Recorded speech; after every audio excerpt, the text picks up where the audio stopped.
जी जी, वहाँ तो इससे बड़ा प्रॉब्लम हो गया और वो भी हमने नाजरीन को नहीं बताया। लेकिन वो तो थोड़ी देर के लिए यकीनन सांस हम सबकी फूल गई। अल्लाह ने बड़ी मदद की, गैबी मदद की। वो ये हुआ कि दौरान सिलसिला हाजी शाहिद साहब का सेगमेंट था, नात उन्होंने पढ़नी थी। उन्होंने नात पढ़नी थी और उसके बाद फिर हम वापस आने थे।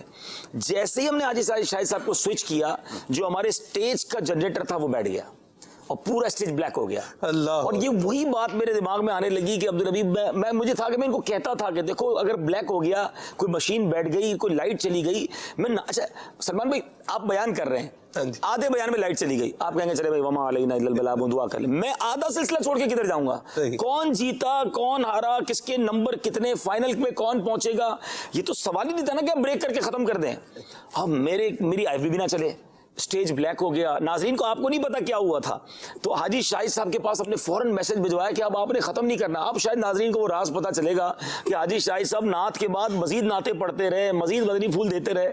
हमने कहा आपने जारी रखना है। अल्लाह ने करम ये किया कि उधर लाइट थी जहाँ हाजी शाहिद साहब बैठे थे, वो लाइव जाते रहे। अब हमारी टीम भाग रही है, वो जनरेटर का कोई पेट्रोल का डीजल का कोई इशू हो गया। बहरहाल अल्लाह ने बड़ी इज्जत ये रखी, मेरा काम हुआ है। मुझे मेरी जान में जान कब आई कि जब मुझे थोड़ी देर बाद आईवी में आवाज आई कि अब्दुल हबीब मामला हल हो गया, 5 मिनट और लगेंगे, हम ऑन एयर हो जाएंगे।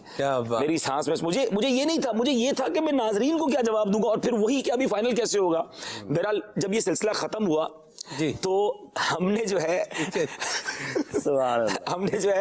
रात 3 बजे सिलसिला खत्म हुआ, ऑलमोस्ट 1-1:30 बजे। मैं रात 3 बजे हमने स्पेशल मशवरा कॉल किया कि 3-3:30 बजे फिर बैठना है, जो ये मिसहैप हुआ वो फाइनल में ना हो। तो ये टेक्निकल चीजें हैं, ये होती रहती हैं और उसके लिए मेंटली तैयार रहना चाहिए। तो अल्हम्दुलिल्लाह अल्लाह ने बड़ी इज्जत रखी और सब चीजें बेहतरीन हुई।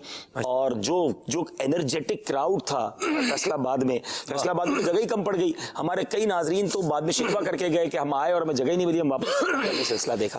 तो अल्हम्दुलिल्लाह वन ऑफ द ब्यूटीफुल यहाँ का ना सिचुएशन संभाले हमने। मैंने उनको फौरन सॉल्यूशन दे दिया कि अच्छा मजे की बात है, स्टेज की लाइट चली गई थी, पब्लिक की लाइट चल रही थी। मैंने मालूम किया कि ये कैसे चल रही है, एक इसका जनरेटर अलग है। तो मैंने कहा पब्लिक को ऑफ कर दे, आप स्टेज को ऑन कर दें, पब्लिक अंधेरे में बैठ जाएगी, क्योंकि हमें असल तो नाजरीन को व्यू देना है। तो अल्हम्दुलिल्लाह थोड़ी देर में मैनेज हो गया कि हमारा जनरेटर ऑन हो गया, जो प्रॉब्लम था वो सॉल्व हो गया। फिर हमने स्टैंड बाय जनरेटर भी फाइनल के लिए अरेंज किया।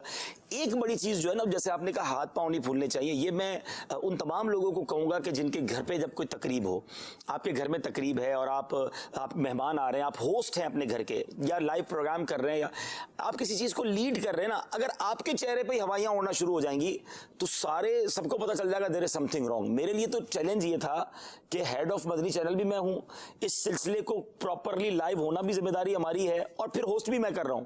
तो मुझे तो अपने फेस एक्सप्रेशन को भी बाकी रखना था।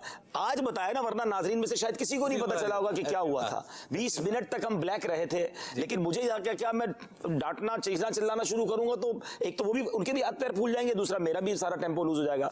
तो अल्हम्दुलिल्लाह दुरूद पाक पढ़ते रहे, हाजी शाहिद साहब मदीने की याद में रुलाते रहे, हम आका को अर्ज करते रहे और अल्हम्दुलिल्लाह बुजुर्गों ने करम किया। और